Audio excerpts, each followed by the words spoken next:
Hello and welcome दोस्तों। आज की इस वीडियो में मैं बात करूंगा कि बाजार में आज तेजी 255 पॉइंट की आई है। डोनाल्ड ट्रंप के जो इस जो पोस्ट के बाद में भी बाजार अच्छा खासा तेजी देखने के लिए मिला है। आखिर ऐसा क्यों हुआ? ओके।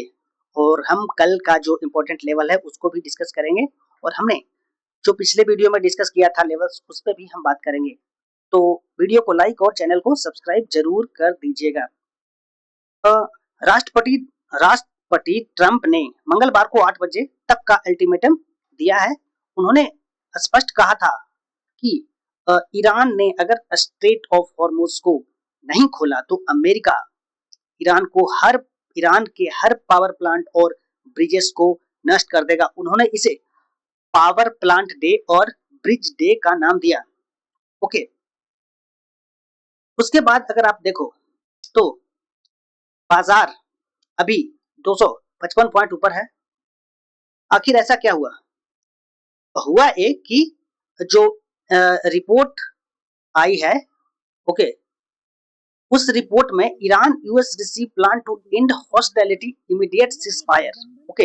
एक न्यूज आया जिसमें जिसमें अमेरिका, ईरान और कुछ रीजनल मीडिएटर्स के बीच 45 दिन के सीज फायर की शर्तें पर बातचीत चल रही है। ओके।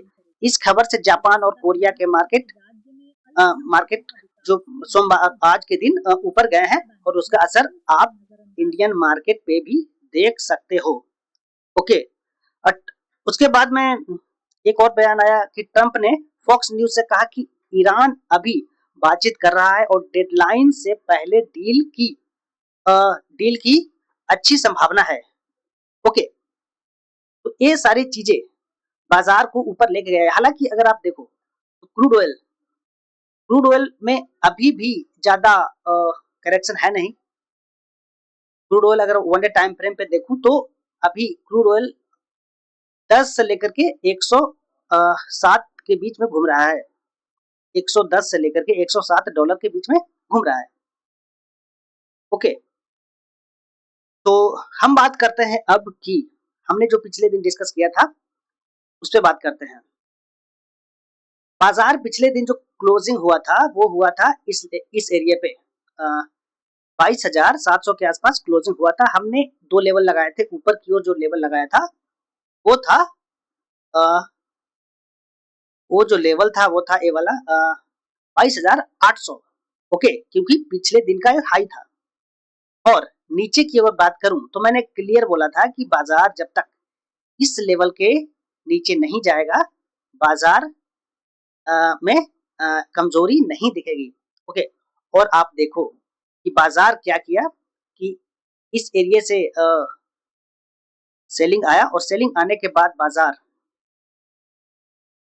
इस तरीके से मूव किया और यहाँ पे सपोर्ट लिया जो कि था 22,570 के आसपास। और यहाँ पे मैंने सपोर्ट एरिया लगाया था कि बाजार इसके नीचे नहीं जाना चाहिए। और यहाँ से बाजार देखो यहीं से बाइंग आया है, और ये जो ट्रेंड लाइन था, ट्रेंड लाइन को ब्रेक किया और आपको बाजार एक अच्छी खासी तेजी देखने के लिए मिला। और मैंने बोला था कि ऊपर कहां तक जा सकता है, तो ऊपर मैंने बोला था कि 23,000 का इंपॉर्टेंट साइकोलॉजिकल लेवल है बाजार में। वहां तक बाजार आराम से जा सकता है। और आप देखो कि एग्जैक्ट 23,000 से रिएक्शन लिया है। ओके। तो अब हम कल किस तरीके से प्लान कर सकते हैं ट्रेड में। ओके। तो मैं अब इसे 15 मिनट के कैंडल पे लेके आता हूँ। ओके।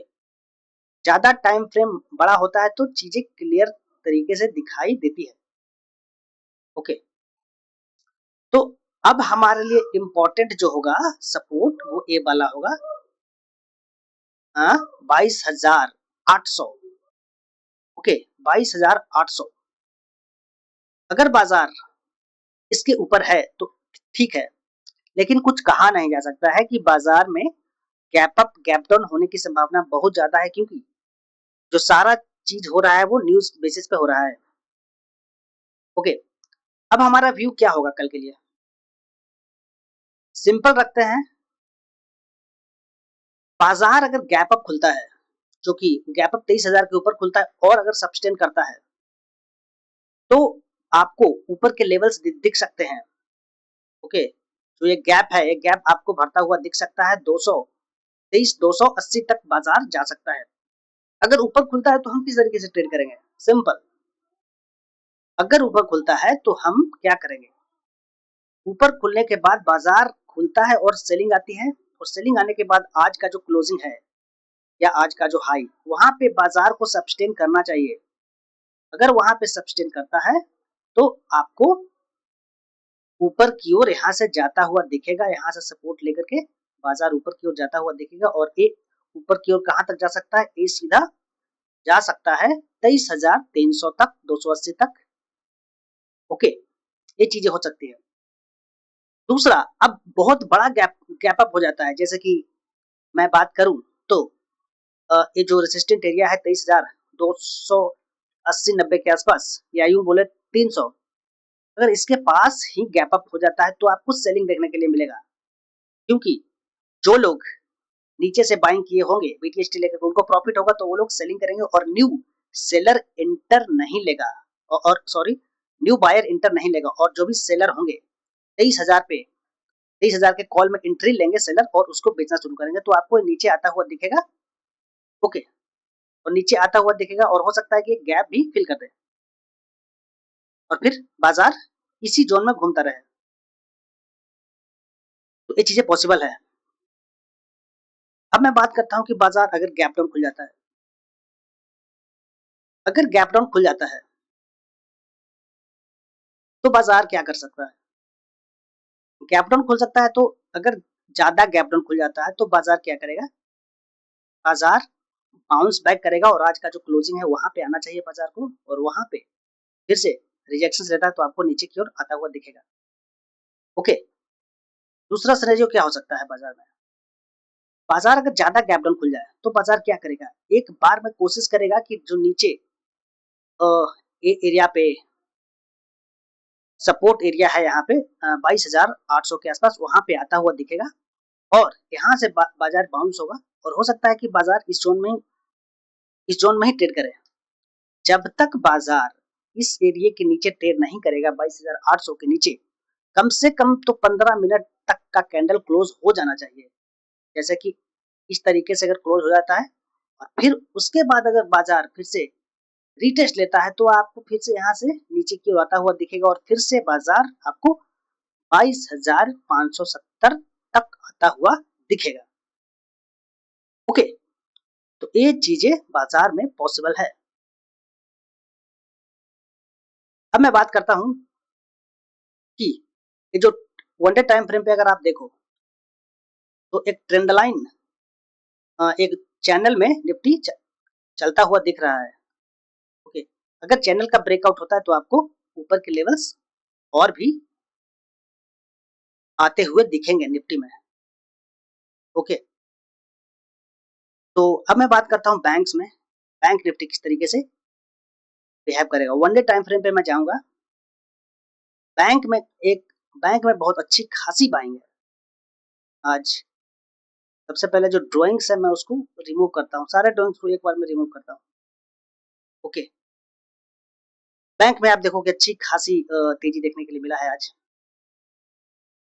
तो बैंक में वन डे टाइम फ्रेम पे अगर मैं सपोर्ट ढूंढने की कोशिश करूँ तो हमारे लिए एक इम्पोर्टेंट सपोर्ट यहाँ पे होगा, सॉरी रेसिस्टेंट होगा ऊपर की ओर।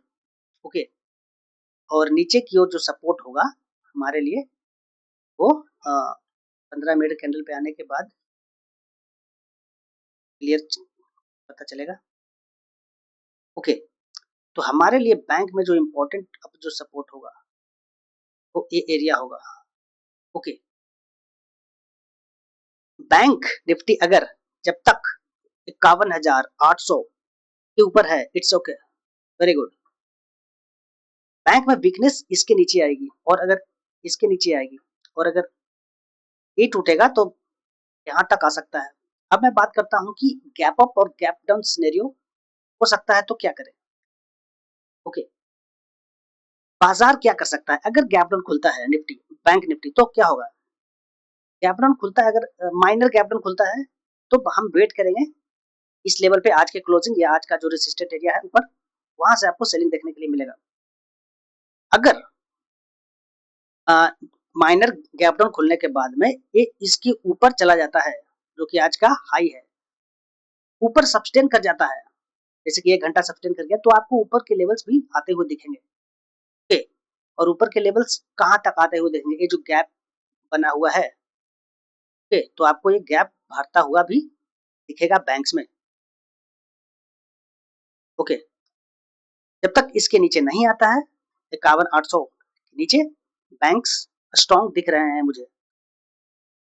तो ये था हमारा बैंक निफ्टी में एनालिसिस। और निफ्टी में एनालिसिस आपको क्या लगता है कल बाजार किस तरीके से रहेगा, प्लीज कमेंट करके जरूर बताइए। मिलते हैं अगले वीडियो में।